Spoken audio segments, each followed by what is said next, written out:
everyone. Welcome to Fresno State AJAM's guest speaker, our second guest speaker this year, Dr. Amrit Deol. And our excellent guest speaker is recently got her PhD in interdisciplinary humanities at UC Merced. And we have a wonderful treat. This is her in-book progress talk where, we're getting the early kind of deets on this, and that, my students are so blessed in that we get to hear about this talk, but later on in a few years, her book will come out and we're like, we knew about her book earlier. Okay, so just a wonderful treat. And if the class, we can give her a welcome.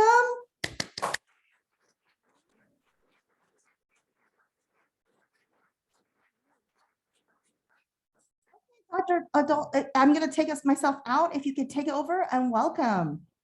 All right, thank you so much. Can everyone hear me? Yes. Okay, we got some thumbs up. All right. Can you talk a little louder? Sorry. Yeah. Everyone can hear me okay? Yes. I'm kind of yelling at this point. I'm not sure what may be going on. Okay, so is this okay? Yes, it's fine. Okay, cool. All right. So thank you so much, Dr. Bond, for that introduction. I'm so excited to be here and to be joining this class. It was nice to kind of see everyone who's there in person and everyone who is joining us live on Zoom as well. As Dr. Bond mentioned, I am sort of a recent addition to the Fresno State lectures in Asian American Studies, but I got my undergraduate degrees from Fresno State in English and Women's Studies, so I do know the campus, and I'm so excited to be back here in this community on the sort of like on the flip side, right? So what I'm going to be sharing with you all today is some of the research that I've been doing through my graduate career, and also what I'm turning into a new book project. But it pertains to the Sikh or Sikh South Asian American community. And it really sort of grapples with the anti-colonial movements and thoughts that were coming out in the early 1900s. But I think it's going to be of interest for you all, hopefully, because it has to do very much with the Central Valley history, right? And so I think it's going to be something that we can talk about at the local level as well.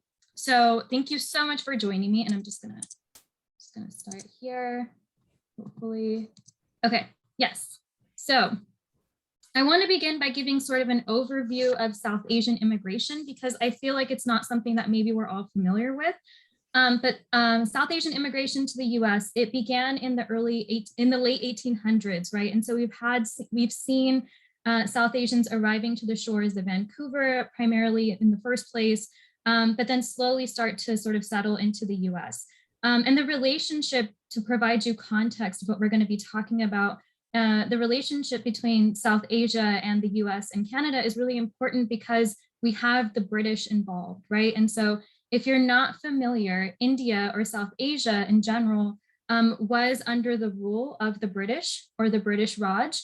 And so it was a colonial space, right? And so that means, in essence, that the political, social, and economic control was taken over by the British, right? And we're gonna see this sort of play out later in some of the stories that I'm going to be telling you today. But it's just something that I hope to kind of provide you with some context, right? So India is under the rule of the British. But Indians or South Asians first started to arrive to the shores of Vancouver, BC in the late 1800s, and then sort of trickled down into the US. From 1899 to 1913, there was an estimated 6,656 Indians or South Asians who entered the US legally, right? And so primarily what these folks were coming in was that they were working in the local lumber mills in British Columbia, and then also worked within similar mills in the state of Washington. Most of these individuals were men, and they were coming in as ex-military. So they had been involved in the British military and had already been around the world in some kind of context, in some kind of military context. And then so when they came to Canada, it wasn't sort of the first space that they had gone to, abroad, right? So they'd been familiar with the travel before. So most of these early immigrants, they came from the northern region of South Asia, known as Punjab. And we have a huge Punjabi population here in the Central Valley. So I feel like it might.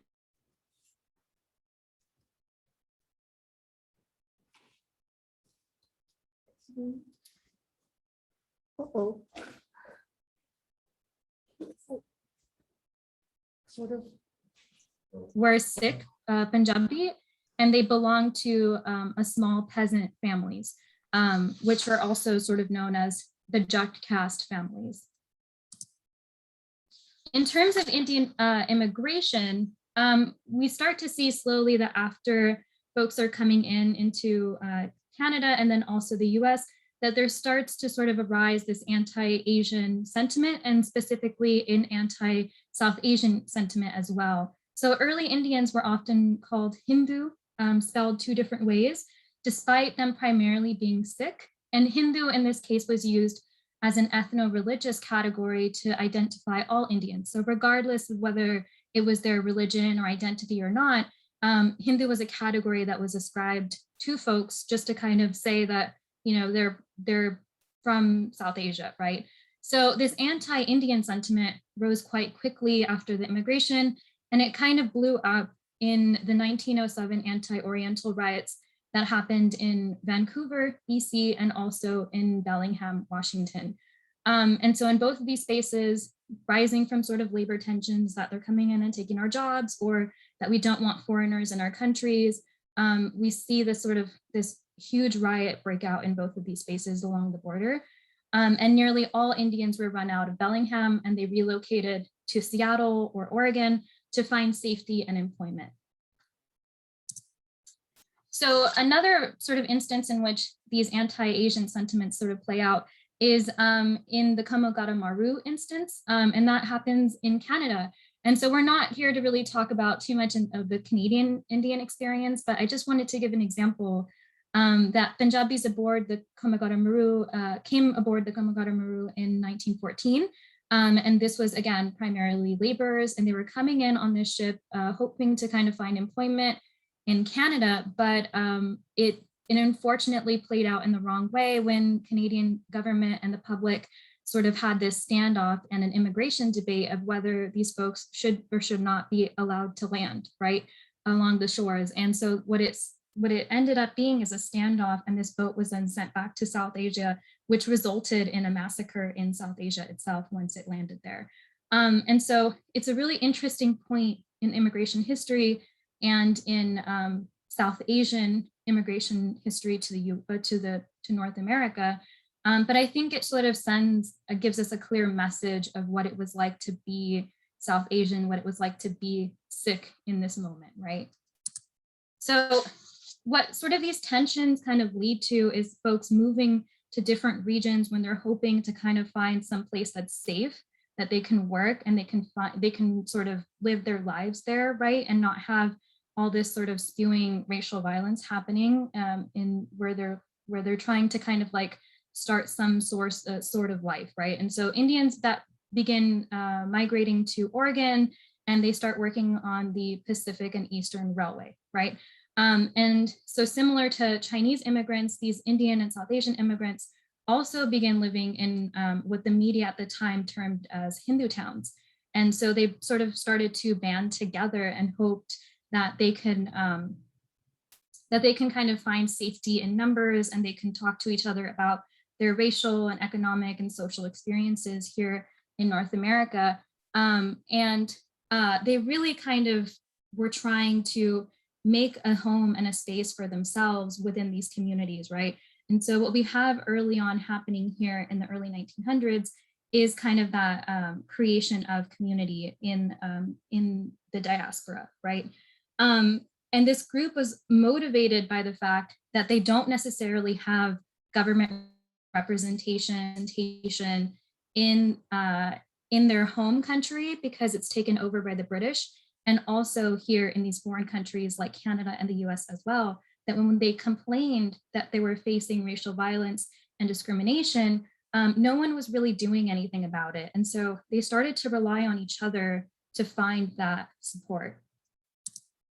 And so throughout 1912, Indians and South Asians in these labor camps in Oregon, they would often meet, right? They would often meet together to discuss like their colonial oppressions, racial violence, discrimination, and economic exploitation that they were facing.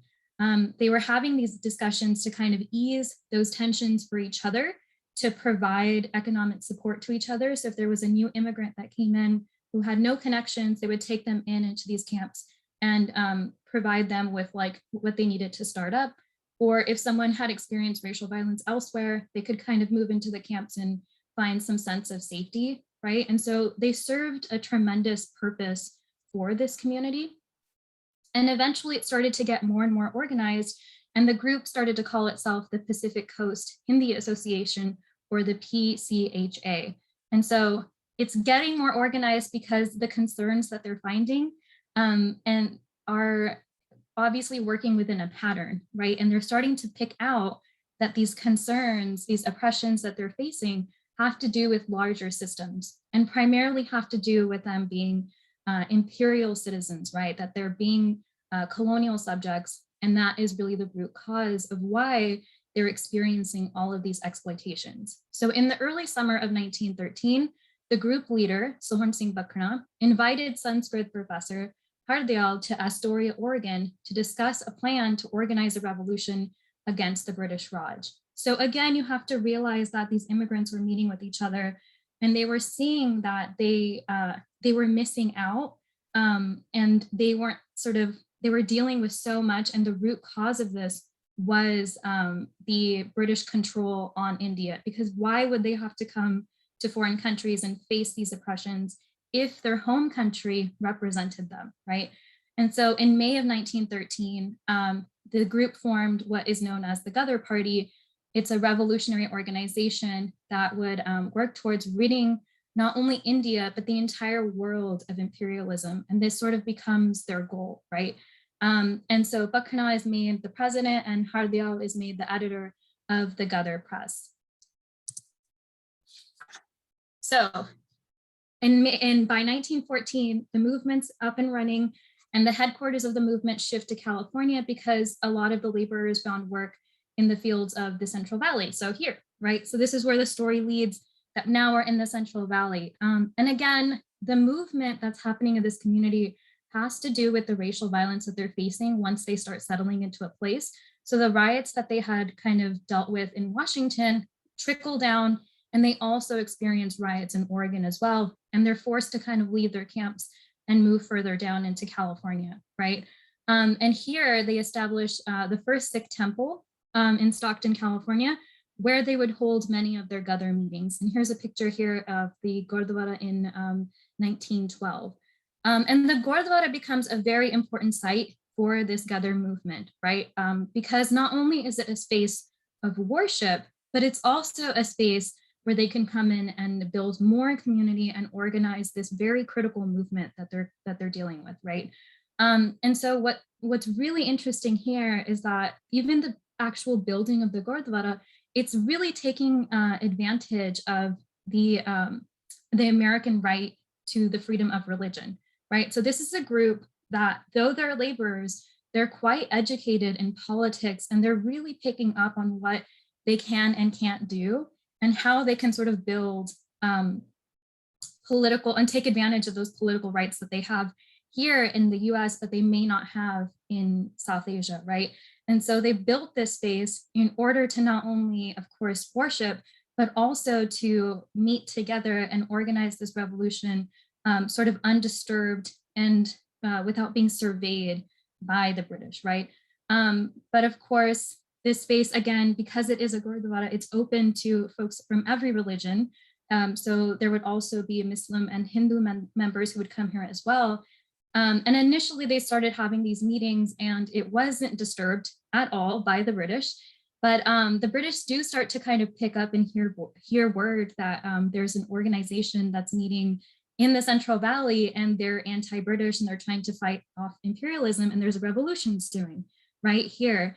And they pressure the US to send CIA agents and FBI agents, these surveillance agencies, to come in and sort of look through what's happening at this gurdwara space, right? However, what's really interesting is that when these meetings would be happening, they would be happening in Punjabi. And so a lot of the folks couldn't understand what was going on. So the folks who would come in and try to survey and take notes of what's going on in this gurdwara space, they would just say that like, oh, we think they're praying, but we're not sure what's actually going on. And the gurdwara was also important because it was a very, it was a revolutionary space, true to the word, right?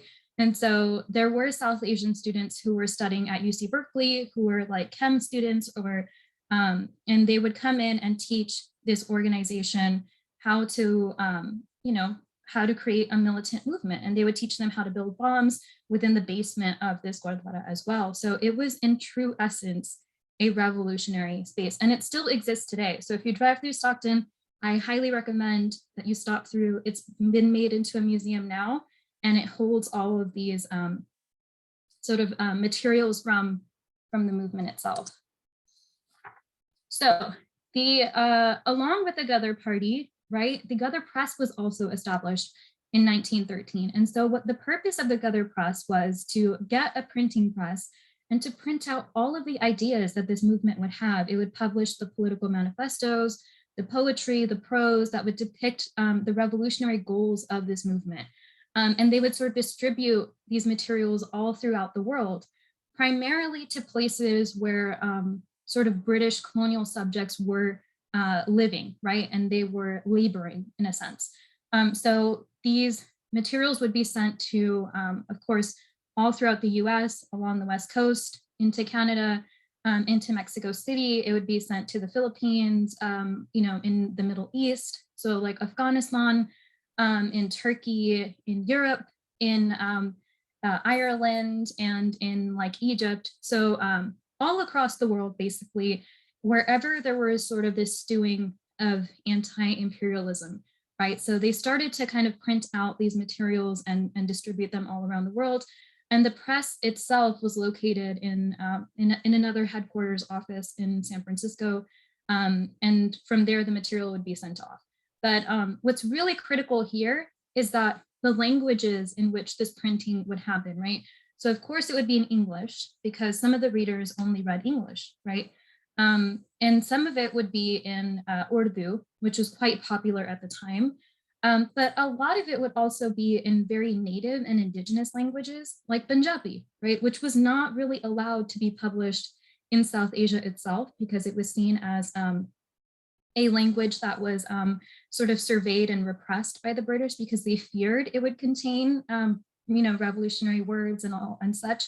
So within the diaspora, they took advantage of being in the US and printed in their own languages and printed their own words and got those out. So this movement not only kind of had this revolutionary message, but it kind of holds on to those roots of culture as well. And it forces us to kind of think about, had this movement not happened, would we still be speaking Punjabi in the same way that we do within our community, right? So back to the story of the movement, the party worked through a collaboration between laborers in the Central Valley, like I mentioned, the mills in Oregon and Washington, and the international students at UC Berkeley. So caving under the pressure of the British surveillance agencies, the US government seized Amrit Deol, who you may remember was the first secretary of the Ghadar movement and also editor of that press.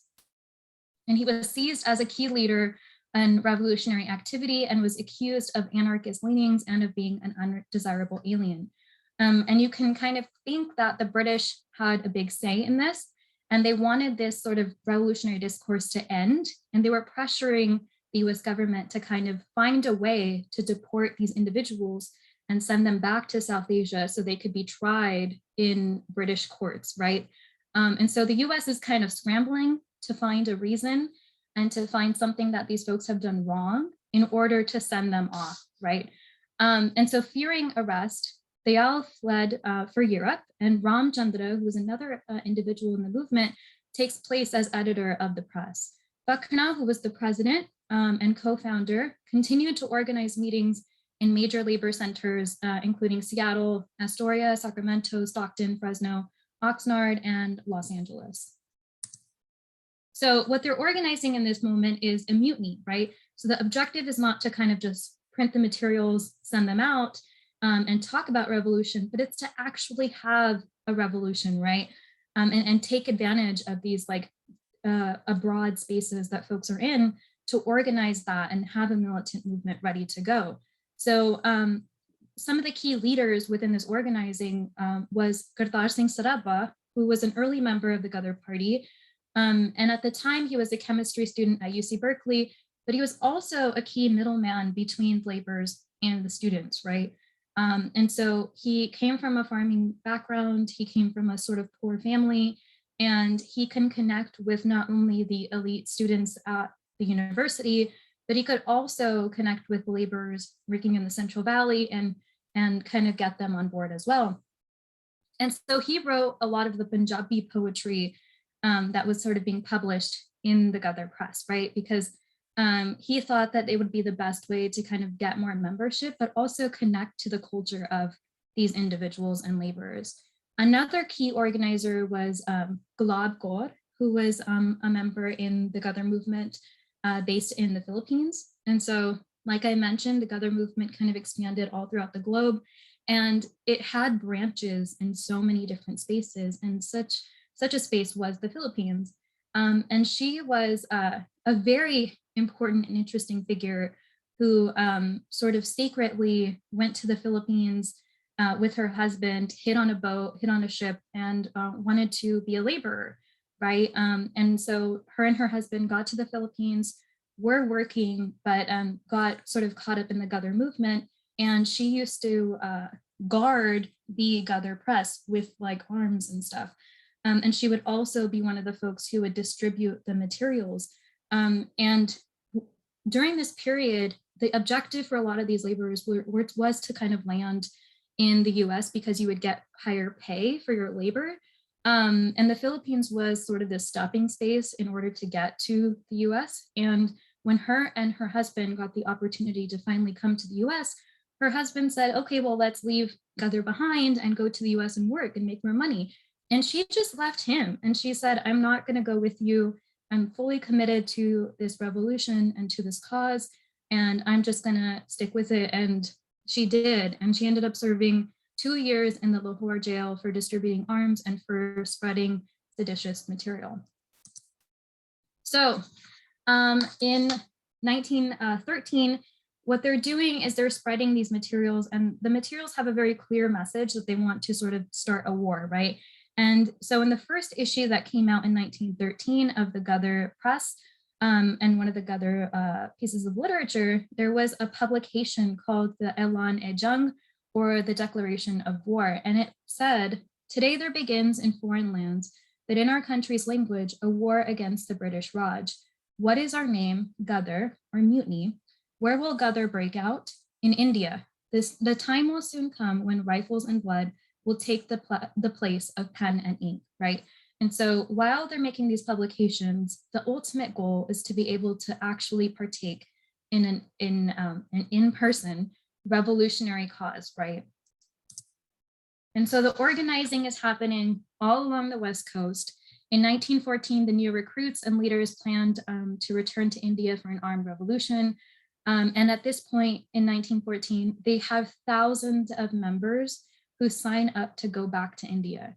And that's just from the West Coast. So I'm not saying that they have thousands of members who like pitched in like $2. There's thousands of members who signed their lives away to get back on a ship from the American West Coast and return to India to fight off the British, right? So on the eve of World War I, Ramchandra, who is the editor of the press, and others were able to negotiate and secure arms and money and support from the German government, because if we know our World War I history, even briefly, like I do, that the Germans were, of course, fighting against the British. And what these members do is take advantage of that and go to the German government and ask them to support their revolutionary cause so as to weaken the British, of course, from the space of India. And in 1915, the plan was that a ship would be filled with weapons that were sent over by the Germans, and another would be filled with recruits from the West Coast. And both of these ships would meet sort of en route on their way to India and transfer the arms onto the ship with the recruits. The point of that is that if you take a ship that has both the recruits and the arms on one ship, if that ship is stopped at some point and searched, you'll be found with all of your arms. So they didn't want to kind of take that risk. Unfortunately, there was a leak within the plan, and the armed ship was intercepted and stopped, and the recruits landed on the shores of Karachi in South Asia without any weapons. So they were stopped, and they were kind of like stopped on the shores, checked, and they were all arrested within that moment. So like I said, the plan was leaked internally, and many were arrested and tried by the British in the Lahore conspiracy trials of 1915, and then they were given the charges of sedition or conspiracy to wage war. Bakrna, who was the president of the movement, was given life imprisonment. Ghadar Singh Sarabha was given the death penalty at the age of 19, so one of the youngest members. And just to kind of speak towards the commitment and passion of these individuals, Sarabha was asked if he wanted legal representation or if he wanted to defend himself. And he said no to both. And he said if they let him go, he would just do it all over again. Bakrna was given life imprisonment. He was sent to the Andaman Islands and sort of sentenced there. And what he ended up doing was organizing with the prisoners in the Andaman Islands to create a revolution there. And then they put him on the house arrest in his village. And then he just started organizing within the village. So that kind of speaks to his spirit as well, that he was very committed to this cause, and kind of everywhere he went, he was a pain in the butt for the British. So this sort of continues to play out, right? So they have these Lahore conspiracy trials happening in India, but then 2 years later, this movement is still organizing in the US, right? And so they still have members here who are still trying to organize and fight for that revolution. But unfortunately, it leads to the Hindu-German conspiracy trial of 1917 in San Francisco. So on April 7th, 1917, one day after the US entered World War I, Assistant Attorney General Charles Warren instructed DA John Preston to have Ramchandra and 12 other Indians arrested for violating the US's neutrality laws for conspiring to organize a military expedition against a country with which the US had been at peace, right? So the idea here is that the US was not involved within the war for a while. And then once they did, they took a side, right? And so because these folks were organizing within the US against the British, they could say finally at this point that you are violating our neutrality laws by going against the British, right? And what speaks to how scared the British were of this movement happening in the US is that immediately it just took a day, right, for them to kind of pressurize the US to just like go and arrest all of these individuals, right? So it's kind of their priority list to repress this movement. The Ghadar headquarters in San Francisco were raided by the police, and those Ghadar publications that I spoke about earlier were collected as evidence. The trials themselves, the trial itself in San Francisco, it reveals this sort of interesting collaboration that happened between the US and the British empires, right? How they're both kind of siding with each other and working to repress this particular group, and aiding each other in both of their own causes. The Hindu-German conspiracy trial of 1917 in San Francisco was the most extensive trial in the US history to its date. So about the trial itself, on April 23rd, 1918, about 4.5 hours after deliberation, the jury found all but one remaining defendants guilty of conspiracy to violate the neutrality laws of the US. And as soon as the verdict was announced, Ram Singh, who was a member of the movement, stood up and shot fellow defendant Ramchandra, who was the editor of the press, dead in the middle of the courtroom. And the court marshal got up and shot Ram Singh. And of course, this was a huge media event. And there were so many drawings and publications that came out as the trial was going on. And of course, this moment was highly sensationalized. But I think for our purposes, what's important to kind of understand is that there's a different form of justice that these organizers are working through, right? And it was later revealed that Ramchandra had been accused by fellow members of stealing money from the Ghadar party's funds. And so Ram Singh's killing of Ramchandra, it points to the wavering leadership of the movement, and it ultimately fractured the movement to a point where it could not be mended. But it also points to this other sort of larger and different understanding of what justice means, right? And so this is a group of individuals who have already signed their life away, and they're not going to be persuaded by the courts in the US or the courts in South Asia. What they're really trying to work through is that there's a sense of community and loyalty that needs to be sort of prioritized, and not necessarily within the rhetoric of the US or the British justice system, right? So really interesting moments being played out during this trial. But the legal outcomes and political outcomes in the context of the US were tremendous after this trial. So Judge William C. Van Fleet warned Indian defendants to cease distributing their Hindu publications, as the public is in a frame of mind not to further tolerate propaganda against the allies of the US, right? Excuse me. So what we see is that there needs to be an immediate sort of cease in writing and distributing the Ghadar publications. US Attorney John Preston believed that the verdict demonstrated that we must teach non-assimilable parasitic organizations in our midst that while this is a land of liberty, it is not a country of mere license. So by saying non-assimilable, by saying parasitic, we're also sort of tapping into those anti-Asian sentiment that was already present in the US at the time, and kind of leading, we can just guess that this is going to have some serious sort of legal and immigration repercussions, right? And so what comes out of this are a series of laws out of this trial that really impact that, the Ghadar movement cannot in any sense happen again, right? And so what comes out is the Espionage Act of 1917.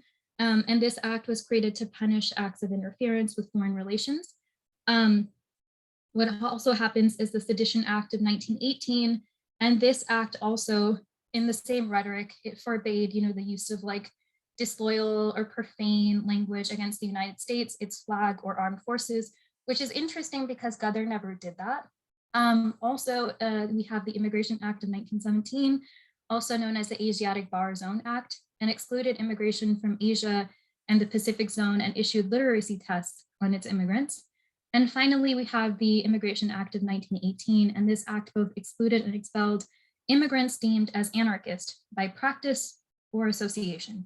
So we see these laws sort of come out in direct relation to the San Francisco trial, right? And so what I do in this movement, in my sort of own research, finally getting to that, but just briefly that I'm going to talk about now as we conclude, is that I talk about the materials that were published by this press. So not only do I have this dedication to kind of lay out the history of this movement itself, its relevance to the American West, and its relevance to the space of Punjab, what I'm also trying to do is really go through these materials and discuss them. And that really comes from a personal space. So as a child, I grew up in the Imperial Valley, and if I was there in person, I would ask everyone, how many of you have sort of been to the Imperial Valley or know where that is? And I'm assuming I would get maybe 2 hands. But I grew up in the Imperial Valley, and when I was a child, my brother and I, in the home that we grew up in, we kind of found these materials hidden within our home. And so literally hidden within our home. There was a safe in my childhood home that my family had moved into that no one was really able to open until a summer. Me and my brother were I don't know, I was 11 or something, and he was 13. And we were quite bored. And so we chipped away at the safe because we thought it was going to have treasure or something. And it was left by the previous owner. And we chipped away at it just nonstop all summer, 3 months, and finally got it to open. And it was horrifying, the smell. But it also contained random books and logs from a business like a lot of chalk. I don't know why that was there, but also these materials published by the Ghadar Press. So I didn't know what they were when I was like 11 years old, but of course, I kind of had a feeling that because they were locked in a vase or in a safe that like I should keep them. And so my mom did not like that because they did not smell good. But I kind of like kept them with me throughout my whole life. And when I went on to do my PhD, I was asked what I wanted to work on. And I said I wanted to work on these papers. I wanted to figure out this movement and I wanted to discuss it in my research. And so a lot of the materials that I have are published in Punjabi. And so what I go through is look at these poems, look at this literature to understand what compelled these individuals to do this work, right? What compelled them to go through and fight in a revolution? Like, how dedicated do you have to be to say, I'm going to sign away my life for this cause, right? Especially when you're in the US, especially when you're laboring here, like in the Central Valley, like that disconnect could be something really easily created just by distance. And so I really wanted to understand that. And I tried to look into research that other folks had done in the past. There's a few books out on this movement, recent and then also really quite old. And no one really tapped into that too much of why these folks did what they did. Some people argued that it was because they were driven by Marxism, but that didn't really make sense to me because I figured, why would these laborers, after working all day, come home and read like the Communist Manifesto? It makes no sense, you know? But what I could imagine these individuals doing is coming home from work or before they left, sitting together and praying, right? What they had, a lot of them had in common was their connection to Sikhism or Sikhi, right? The religion. And the intention to in the first step of their movement, to build a gurdwara or a Sikh temple was quite compelling to me. And I wanted to explore that a little bit further. And so what I did was go through these materials and also those present within archives like UC Berkeley and try to translate them and see where they were making connections with religion. So maybe they're seeing their sense of justice and seeing their world through their own non-secular or religious framework, right? And so what I do is read some of the poetry and try to understand and draw out those elements of Sikhism or Sikhi to understand what compelled these folks, right? And so this is a poem written by Ghadar Singh Saraba, that 19-year-old that I talked about earlier. And he wrote it in Punjabi, but here's the English translation that I'm going to read for you, probably quite poorly because I'm not like a poet in any sense. But it goes, if anyone asks who we are, tell him our name is rebel. Our duty is to end tyranny. Our profession is to launch revolution. This is our namaz. This is our sandhya, our puja, our worship. This is our religion, our work. This is our only khuda, our only Rama, right? And so what he's saying in this sense is that what binds us together beyond the categories of religion, right? You may be a Hindu, you may be Muslim, you may be Sikh, right? But in this revolution, in this movement of Ghadar, in this movement of mutiny, who you place your allegiance in is this idea of rebellion, right? Is this idea of freedom. And so what I think that this poem means is not necessarily the negation that religion is devoid in this movement, that there's no sense of religion as well at all, or that this movement is Marxist, right? Which is, of course, in some sense, non-religious. But I think that it's saying that what binds us together is our ability to worship and to see the world as a community, right? Which is very much elements of Sikhi or Sikhism, right? That there is a oneness in the world, and that oneness is what sort of defines the relationship to the universe, right? And so that echo of oneness, you can see that within this poem as well, is that this is what's going to bind them. His revolution is freedom, is in its essence, community and oneness. Their ability to come together is going to be the success, and their ability to come together is revolutionary, right? The ability to see oneness is a revolutionary thing. And so that's really what I do with in my own work. But I wanted to share this with you all, and I do really, really appreciate Dr. Bond letting me say this today, even though I feel like I'm really over time.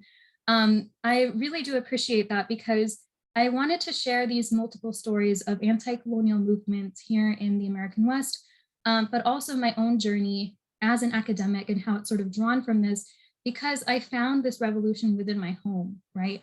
I found this revolution within my conversations with my family of trying to understand, what does this say? What does this document say? Why was it saved, right?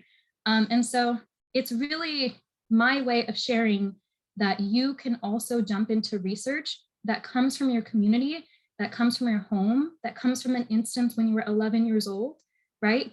And so this is a way into doing academic scholarship, right? So I appreciate everyone being here today and for giving me this time to talk about this. And I hope that you all could hear me. I was talking really loud. So I'm hoping that everyone could hear me well. And yeah, I look forward to the Q&A and to hearing all of your thoughts.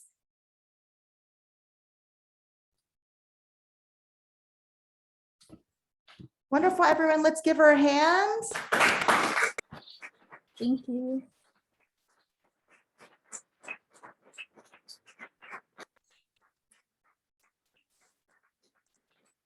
Great. That was just a wonderful gem of a talk. I'm just so amazed. Again, you give Imperial Valley and Central Valley the front page, and it's really inspiring and really goes exactly into our class. We really read about South Indians and South Asians in our class, so perfectly for our class. So I'm going to open it up and for